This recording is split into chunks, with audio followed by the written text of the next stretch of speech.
පොඩි කොල්ලෝ ගහනවා කන පැලෙන්නම ගහනවා. පොරණාන්දුගේ වේදිකාවේ පොරණාන්දු නග්ගන්නේ නැහනේ. ඕන තරම් ගායකින් ඔය පොරණාන්දු ගැන කියා ගන්න බැරි.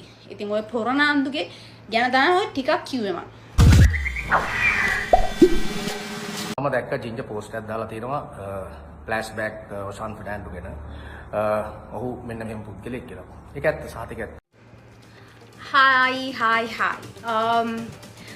ඔයාලට මම දෙයක් කියනකොට මම ඒක හරිම වගකීමෙන් කියන්නේ right මම මේ ඇත්තටම කියනවා නම් මම ප්‍රසංග වේදිකාවෙන් මම අවුරුදු එකමාරක් විතර අයින් වෙලා හිටියා. මොකද මම ඒක අපි අලුත් දෙයක් කරද්දි කියන්නේ නැහනේ. එකපාරට අපි නවත්තලමයි ගොඩක් දෙනෙක් යව ඇයි නවතින්නේ ඇයි හේතු ගොඩාක් තිබුණා.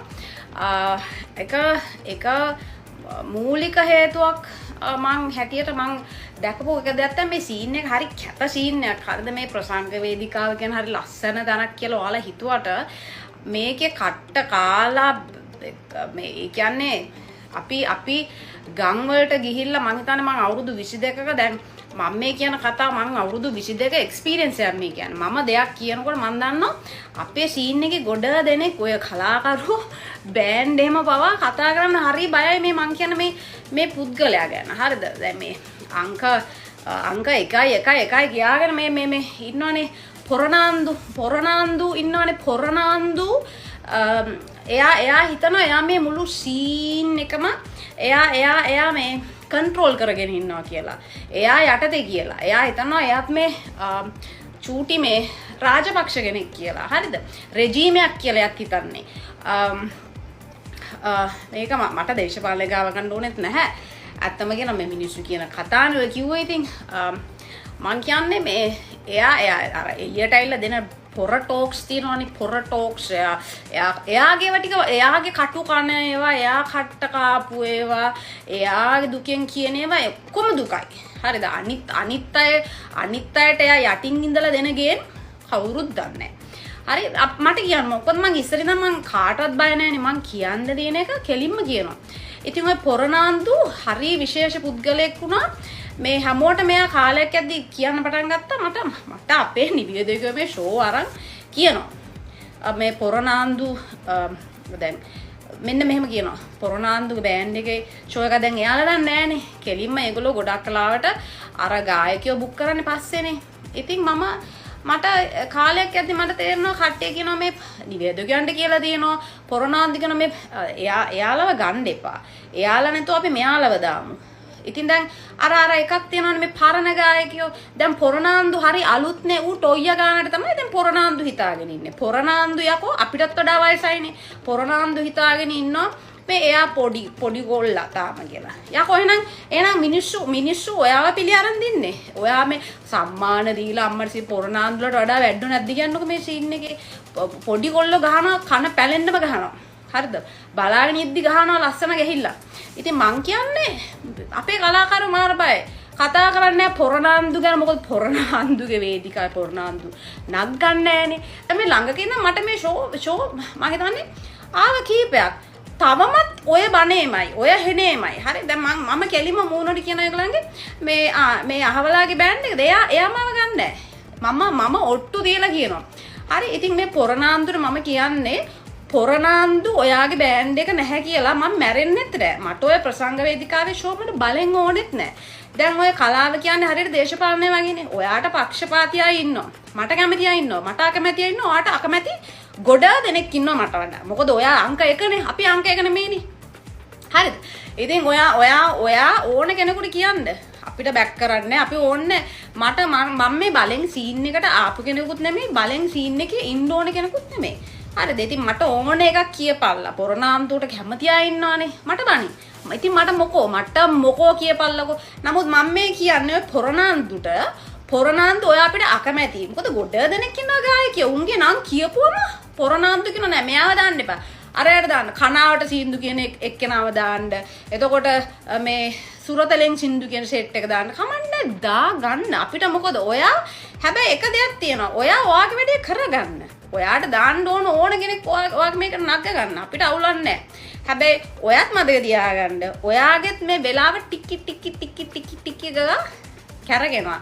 මොකද ඔයත් රතු ඉර ළඟ ටුන් ටුන් ටුන් ටුන් ටුන් ගාලා කිට්ටු වෙනවා. මොකද සෑහෙන බෑන්ඩ්ස් ඇවිල්ලා ඉන්නේ. ඉතින් පොරනාන්දු සෑහෙන්න බයෙන් ඉන්නේ. කාගේ හරි කොපියක් අල්ලගෙන උන් ඕකේ දාගන්න. මට මතකයි චූටි මේ අදහස මම නිකන් කියන්න එකක් කියන ගොඩක් තියෙනවා පොරනාන්දු කරපේවා. ඔය ටෝච් සෙල්ලම ඔය ෆෝන් දාලා ගහපු ඔක්කොම ඒ කියන්නේ මම ඇවිල්ලා කුවේට් වල ගිහිල්ලා මම ඔය පොරනාන්දුගේ කාමරේ ඇතුළට ගිහිල්ලා සෙට් එකම ගෙන්නලා මෙහෙම දෙයක් කරමු කියවම අම්මට සිරි.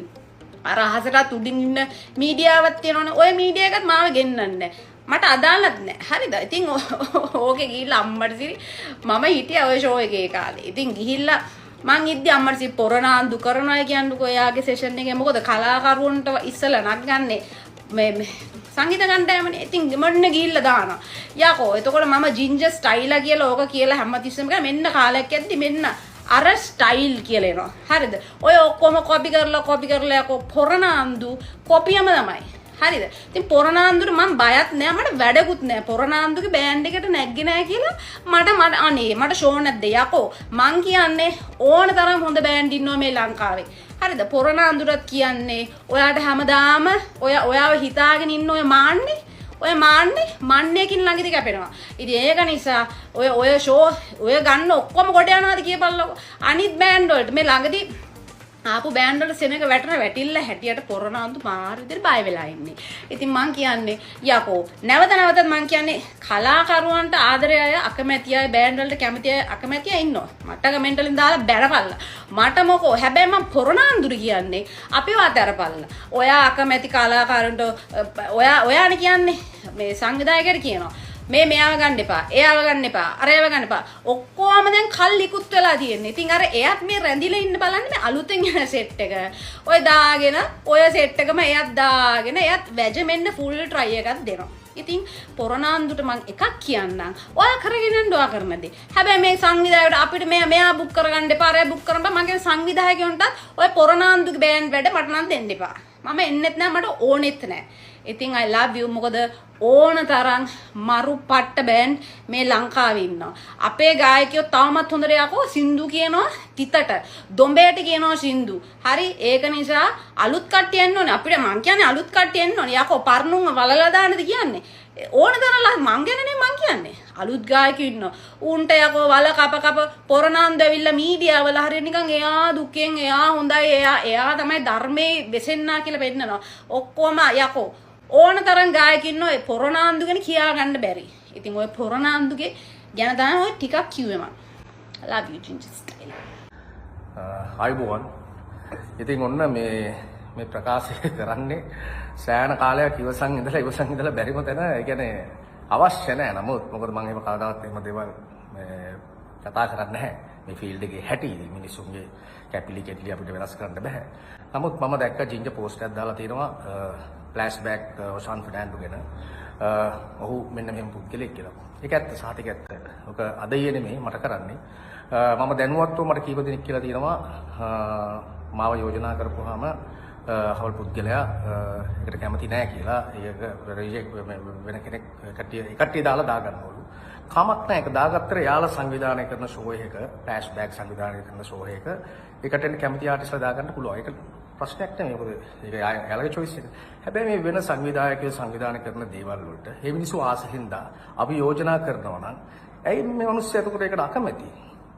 ඒක හරි වැරදි. මොකද ඒක සමහර විට ඒ මිනිස්සුන්ට මට විතරක් නෙමෙයි සමහරට මාසෙම කඩි වෙන්න පුළුවන් මේ මිනිස්සුගේ ෂෝ එක. ඒකෙන් ගොඩාක් දේවල් හිතේ ඇති. මොකද කලාකාරයා කියන්නේ එයාගේ වෙන රස්සා නැහැ. එයාගේ සින්දු කියන එක තමයි එයාගේ රස්සාව.